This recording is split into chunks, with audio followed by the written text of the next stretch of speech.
এতদিন আমরা শুনে আসলাম জামায়াত নাকি জান্নাতের টিকিট বিক্রি করে, আবার ইয়ার ভিতর দিয়ে আরেকটা কথা উঠছে, জামায়াত নেতারা মানুষের বাড়িতে যে মুরব্বীদেরকে বলতেছে এবার যদি আপনারা আমাদেরকে ভোট দেন আমরা সহ আমরা হজ করতে যাব। এখন আবার আরেকটা গজব উড়ে দিছে, আপনারা চা দোকানে বসে বিড়ি খাবেন আর দাঁড়িপাল্লার কথা বলবেন, তাহলে যদি ভোটটাও দেন তাহলে আপনাদের গুনাহগুলো মাফ হয়ে যাবে। নাউজুবিল্লাহ। চলো আমরা বিস্তারিত ভিডিওটা দেখি।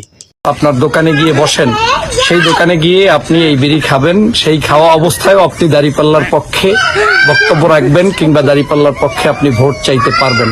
আপনি যদি এমন করে দাঁড়িপাল্লার পক্ষে দাঁড়ান, হতে পারে আপনার জীবন পরিবর্তন হতে যেতে পারে এবং সেটা দাঁড়িপাল্লার পক্ষে অবস্থান করার কারণে একটা সময় আল্লাহ তাআলা চাইলে আপনাকে মাফ করে দিয়ে আপনাকে এই সঠিক পথে পরিচালিত করতে পারে।